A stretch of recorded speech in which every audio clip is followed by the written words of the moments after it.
காளான் கிரேவி பண்ண போகிறோம். அதுக்கு கடாய் வச்சுட்டு கொஞ்சம் எண்ணெய் ஊற்றிடலாம். எண்ணெய் காஞ்சதுமே 2 வெங்காயம், கொஞ்சம் கருவேப்பிலை.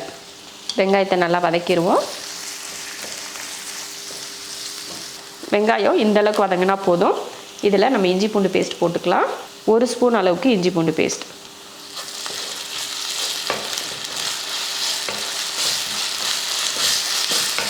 அடுத்ததாக 1 தக்காளி, கொஞ்சம் மஞ்சள் தூள், அடுத்து 1 ஸ்பூன் மிளகாத்தூள், அடுத்து மல்லித்தூள் 1.5 ஸ்பூன் அளவுக்கு மல்லித்தூள் சேர்த்துட்டு நல்லா கலந்து விட்டு நல்லா தக்காளி வதங்குற வரைக்கும் வதக்கி விட்ருவோம். தக்காளி மசாலா எல்லாம் நல்லா வதங்கிருச்சு. நான் வந்து இன்றைக்கி சிப்பி காளான் தான் சேர்த்துக்க போகிறேன். நம்ம உருண்டை காளான் இருக்கும், இந்த மாதிரி காளானும் நமக்கு கிடைக்கும். நான் வந்து இன்றைக்கி இந்த காளான் தான் எடுத்துருக்கேன். ரொம்ப பெருசாக இருந்தால் சின்ன சின்னதாக பிச்சு எடுத்துக்கோங்க. இது போல் நான் பார்த்திங்கன்னா பெரிய காளான்லாம் நல்லா இந்த மாதிரி 2ஆக பிச்சு எடுத்துருக்கேன் பாருங்கள். அந்த மாதிரி காளானை சேர்த்துடலாம். தேவையான உப்பு இப்போ கலந்துருவோம். நிறைய இருக்கிற மாதிரி இருக்கும், நம்ம வதக்கி விட்டோம்னா சுருங்கிரும். இப்போ மூடி வச்சு ஒரு 2-3 நிமிஷத்துக்கு வேக விட்டுறலாம். பாருங்கள், ஒரு 2 நிமிஷத்தில் எவ்வளோ தண்ணி வந்திருக்குன்னு. அந்த குண்டு காளான்றது பார்த்திங்களா, அதை விட இதில் தண்ணி வந்து அதிகமாக விட்டு வேகும். நம்ம ஒரு துளி தண்ணி சேர்க்கல, ஆனால் குழம்பு அளவுக்கு பார்த்திங்கன்னா தண்ணி வந்திருக்கு. அடுத்ததாக இது கூட நான் 1 ஸ்பூன் அளவுக்கு மட்டன் மசாலா எடுத்திருக்கேன். அதை சேர்த்துலாம். இது நம்ம வீட்டில் அரைச்ச மட்டன் மசாலா. இந்த வீடியோ நம்ம சேனலில் போட்டிருக்கேன், பார்த்துக்கோங்க. ஒரே 1 ஸ்பூன் போட்டால் போதும். போட்டுட்டு நல்லா கலந்து விட்டு நல்லா தண்ணி வற்றி எண்ணெய் பிரிஞ்சு வரட்டும், அது வரைக்கும் வேக வச்சுக்கலாம். அவ்வளோதான். காளான் வந்து ரொம்ப நேரம் வேகணும்னு அவசியம் இல்லை, சீக்கிரமே வெந்துடும். இப்போயே காளான் வெந்துருச்சு. அந்த தண்ணி வற்றுறதுக்காக தான் கொஞ்சம் நேரம் வற்றட்டும்.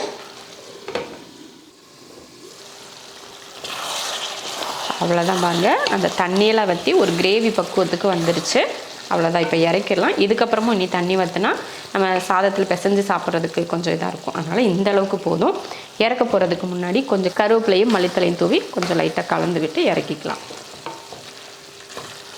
காளான் கிரேவி ரெடி ஆயிடுச்சு. இப்போ இறக்கிக்கலாம்.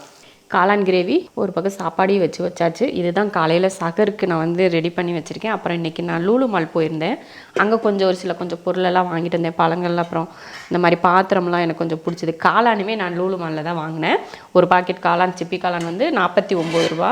நான் இந்த உருளி வாங்கினேன், 2 உருளி குழம்பு செய்கிறதுக்கு. நம்ம வீட்டில் சின்னது தான் இருக்குது, 1 தான் இருக்குது. இது போல் சரி கொஞ்சம் பெருசாக வேணுமே சொல்லிட்டு இது சரி இங்கே இருக்குதுன்னு சொல்லி வாங்கிட்டு வந்துட்டேன். இது அலுமினியத்தில் ஒன்று, இந்த கருப்பு கலர் மெட்டல் கருப்பு கலர் இதில் 2 பாத்திரம் வாங்கினேன். இந்த கருப்பு பாத்திரம் வந்து இந்த ஹார்ட் அனாலிஸ்ட் அப்படின்னு சொல்லுவாங்களே அந்த மாதிரி. ஆனால் இது அலுமினியம் தான். மேலே வந்து இந்த கோட்டிங் போட்டிருக்காங்க, அந்த கருப்பு கலரில் அந்த மாதிரி கோட்டிங் போட்டிருக்காங்க. இதோட விலை பார்த்தீங்கன்னா 899 ரூபா. இதோட ரேட் வந்து நம்ம பில்லுலையும் இதே ரேட்டு தான் இருந்துச்சு. இதோட ரேட்டு. அதுக்கப்புறமா இந்த அலுமினிய உருளி வந்து இதில் 529 ரூபா போட்டிருக்கு. ஆனால் நமக்கு பில்லில் வந்து 450 ரூபா போட்டிருந்தாங்க. நல்லா தாராளமாக 1 கிலோ கிட்ட நம்ம குழம்புலாம் செய்கிறதுக்கு கரெக்டாக இருக்கும். நம்ம ஃபேமிலி இருக்க பெரிய ஃபேமிலியாக ஆகிட்டுருக்குல, அதனால் சின்ன பாத்திரம் பற்ற மாட்டேங்குது.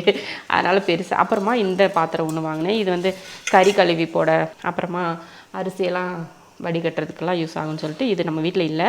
நான் ஜல்லடை வச்சு தான் எல்லாமே பண்ணுவேன். சரி அது ஒன்று இருக்கட்டும் சொல்லி இது ஒரு 150 ரூபா, 160 ரூபா இது. ஆனால் 150 ரூபா பில்லில் இருக்குது. இதுதான் நம்ம வாங்கினது. இது பரவாயில்ல, 150 ரூபாய்க்கு பரவாயில்லன்னு தோணுச்சு. அப்புறம் பழங்கள்லாம் எப்பயும் போல் இருக்கிற ரேட்டு தான் எல்லா கடைகளையும். அதுக்கப்புறமா எனக்கு ஒரு ஹேண்ட்பேக் ஒன்று வாங்கினேன். இங்கே நம்ம கோயம்புத்தூரில் இருக்கு இல்லையா, லுலு ஹைபர் மார்க்கெட், அங்கே தான் வாங்கினது. நான் வந்து இந்த குட்டி ஹேண்ட்பேக் வாங்கினேன். என்னோடய மொபைலு, பர்ஸு இந்த மாதிரிலாம் வச்சுக்கிறதுக்கு கொஞ்சம் குட்டியாக. என்னோடய மொபைல் எப்போ பாரு யார் கையிலையாவது கொடுத்து விட்ருவேன். அந்த என்கிட்ட மொபைலே இருக்காது. எங்கேயாவது கடைக்கு போனால் சரின்னு சொல்லிட்டு இந்த ஹேண்ட்பேக் எனக்கு பிடிக்கும். ஹேண்ட்பேக் இருக்குது, ஆனாலும் இது இந்த மாதிரி ஒரு சின்னது வந்து வேணும்னு சொல்லிட்டு வாங்கினேன். இது வந்து கொஞ்சம் லென்த்தாக போடுறதுக்கு இந்த மாதிரி இது குட்டியாக கையில் பிடிச்சிக்கிற மாதிரி இருக்குது. ஹேண்ட்பேக்கோட ரேட் என்னென்னு பார்த்தீங்க, இங்கே பாருங்கள், குட்டி பர்ஸு இதுக்குள்ளே இருக்குது. இந்த பர்ஸில் ஒரு சீக்ரெட் இருக்குது, உங்களுக்கு நான் அப்புறமா சொல்கிறேன். அப்புறமா இந்த ஹேண்ட்பேக்குள்ளே எவ்வளோ இருக்குது நானே இன்னும் ஓப்பன் பண்ணி பார்க்கலாம், இப்போ தான் பார்க்குறேன். ஏய் சூப்பராக இருக்குல்ல. நான் அதுக்குள்ளே இருக்கிறப்ப நல்லா புஷ்ஷுன்னு இருந்துச்சு, வெளியில் வந்துமே சப்பையாயிடுச்சு. என்ன கடை நினச்சிக்கிட்டு இருக்கீங்க? உடைய மாட்டேங்குது. ஐயோ ஆத்தோடி, நல்ல ஸ்ட்ராங்காக இருக்குது. எத்தனை தட்டு தட்டுனோ உடையவே இல்லை. பரவாயில்ல, நல்ல ஸ்ட்ராங்காக இருக்குது. காற்று போ. இந்த மாதிரி கவர் உள்ள காற்று ஊதி உள்ள கவர் போட்டு வச்சுருக்குறாங்க. நல்லா இருக்குது. உள்ளே வேறு எதுவுமே கிடையாது, ஒன்றுமே கிடையாது. உள்ளே வந்து சீக்ரெட் இருக்கிற சேஃப்டி லாக்கர் எதுவுமே இல்லை. இது போட அப்புறம் பரவாயில்ல, இதை போட்டு வச்சுக்கோ. உள்ள இந்தா எல்லாம் பணம் போடுவாங்கன்னு சொன்னால் என்னென்ன போடுதுங்கன்னு பார்த்தியா? போங்கடா அங்கிட்டு தூக்கிட்டு பணம் போட்டு கொடுப்பாங்கன்னு பார்த்தா இதில் அவ்வளோதான். இதுக்குள்ளே ஒன்றுமே இல்லை. ஈஸி தான். நம்ம ஒரு பர்ஸு அப்புறமா உள்ளே வந்து ஃபோன் போட்டு வச்சுக்கலாம் ஈஸியாக. ரொம்ப எல்லாம் மெனக்கெட தேவையில்லை. உள்ளே போட்டுக்கிட்டு அப்புறமா வெளியில் ஒன்று இருக்குது, அவ்வளோதான். இதுதான் இந்த பேக்கோட ரேட். அப்புறம் இங்கே ஒன்று இருக்குது, இதை தான் உங்களுக்கு நான் காட்டுறேன்னு சொன்னேன் இல்லையா? இது வந்து உள்ளே போட்டுக்கலாம். இந்த மாதிரி இதை போட்டு தான் இப்படி க்ளோஸ் பண்ணிக்கலாம். இது உள்ளே தான் இருந்துச்சு, நான் தான் எடுத்தேன். இதில் இங்கே பாருங்கள், காசெல்லாம் போட்டு கொடுத்துருக்காங்களா லூலு மாலில்? லூலு மாலில் கொடுத்தாங்க. இந்த காசு யார் கொடுத்தது தெரியுமா? சிவா கொடுத்தது. 4 ரூபா. மனச்சாட்சி இல்லாமல் பர்ஸு புதுசாக இருக்க ஒரு பர்ஸில் சில்லற காசு போடுறேன்னு சொல்லிட்டு 4 ரூபா போட்டிருக்கேன். மனச்சாட்சி இருக்கா உனக்கு கொஞ்சமாச்சு? ஒரு 500 ஒரு 1000 இப்படி போட்டால் தான் ஓ மரியாதை, உனக்கு கௌரவமாக இருக்கும். இப்படி 4 ரூபாய் போட்டால் என்ன கௌரவம்? அது சில்லற செக்ஷன். நீங்கள் கௌரவம் சொல்லிட்டு 4 ரூபாய் போட்டு வச்சிருக்கிறியே, உனக்கு இதுதான் கௌரவமா? திருப்பி கொடுத்துருங்க. அதையும் திருப்பி கேட்பியா? 4 ரூபா கொடுத்துட்டு 4 ரூபாய் இதுக்குள்ளே போட்டீங்கன்னா பரவாயில்ல. ஒரு 500 போட்டு கொடுத்தீங்கன்னா கொஞ்சம் சந்தோஷமாக இருக்கும். அவ்வளோதான். ஒரு 4 ரூபாயாவது நமக்கு மிச்சமாச்சே. சரி பரவாயில்ல, நமக்கு ஓசியில் கிடச்சிருக்கு 4 ரூபா. இந்த ஹேண்ட்பேக்கோட ரேட் என்ன அப்படின்னு பார்த்தீங்கன்னா 1300 இதுக்கு டிஸ்கவுண்ட் எதுவுமே கிடையாது. போட்ட ரேட் போட்டபடி தான் 1299 ரூபா. இதுதான் இன்றைக்கி நம்ம பர்ச்சேஸு. லூலு மாலுக்கு இதுவரை நிறைய டைம் போயிருக்கோம். ஆனால் ரேட்டு வந்து இந்த தடவை ரொம்ப ஓவராக இருந்துச்சு. ரம்ஜான் ஆஃபர் அப்படின்னு சொல்லிட்டுலாம் போட்டிருந்தாங்க. ஆனால் ஒரு சில பொருளுக்கு போட்டிருந்தாங்க. ஆனாலும் விலை வந்து வெளியில் பார்க்குறத விட கொஞ்சம் அதிகமாக தான் இருந்த மாதிரி எனக்கு ஃபீல் ஆச்சு. நாங்கள் ஆரம்பித்த அன்னைக்கு ஃபஸ்ட் டைம் ஒரு டைம் போனோம் பார்த்தீங்களா, அன்னைக்கு தான் ரேட்டெல்லாம் பரவாயில்ல, நல்லா இருந்துச்சு. ஆனால் இப்போ இடையில போக போக பார்த்திங்கன்னா ரேட்டு வந்து வெளியில் விட அங்கே ரேட்டு ஜாஸ்தி. அதே போல் ஏதாவது கேட்டோம்னா இது இல்லைன்றாங்க, அது இல்லைன்றாங்க அப்படின்ற மாதிரி தான் இருந்துச்சு. சோம்பெல்லாம் இல்லை. அப்புறம் ஸ்பைசஸ்லாம் வாங்கணும்னு சொல்லிட்டு வாங்கினப்போ இது சீரகம் சோம்பு இதெல்லாம் வேணும்னு சொல்லிட்டு வாங்கினேன். சீரகம் இருந்துச்சு, சோம்பு இல்லை.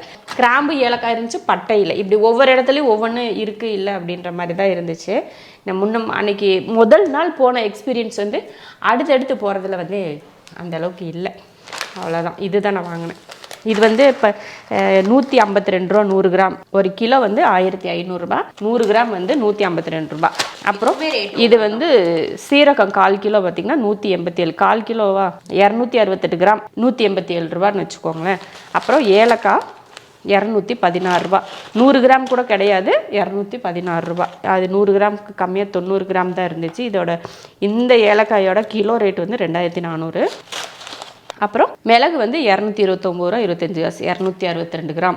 இதெல்லாம் தான் நான் வாங்கினேன். அப்புறம் எப்பயும் போல் மிளகாத்தூள், எப்பயுமே அந்த மிளகாத்தூள் வந்து இந்த மாதிரி மல்லித்தூள் மிளகாத்தூள்லாம் நார்மல் எப்போ எல்லா கடையிலையும் ஒரே மாதிரி தான் இருக்கும். அதே போல் தான் அதுவும் இருந்துச்சு. அவ்வளோதான். இதுதான் இன்றைக்கி நம்ம லூலு மால் போன பர்ச்சேஸ். போயிட்டு வந்து தான் காளான் வாங்கினேன். காளானில் தான் இந்த கிரேவி செஞ்சுருக்கோம். கிரேவி செஞ்சாச்சு. நைட்டு வந்து காலையில் வந்து சகருக்கு சோறு வச்சாச்சு. எல்லாத்தையும் எடுத்து வச்சிட்டோம்னா வேலை முடிஞ்சுது. அப்புறம் கொஞ்சம் பழங்கள் கொஞ்சம் வாங்கிட்டு வந்தோம். கொஞ்சம் பழம் காலையில் வந்து கொஞ்சம் பழங்களையும் கட் பண்ணி வச்சுட்டு கொஞ்சம் சோறு இந்த கிரேவியோட இன்னையோட சகர் வந்து முடிச்சிடலாம் அப்படின்னு பிளான் பண்ணியிருக்கோம். நைட்டே செஞ்சு வச்சிட்டோம்னா காலையில் எழுந்திரிச்சு நமக்கு வந்து வேலை ஈஸியாக இருக்குன்ட்டு தூங்க போகிறதுக்கு முன்னாடி செஞ்சு வச்சுட்டு பேசாமல் போய் தூங்கிடுறது.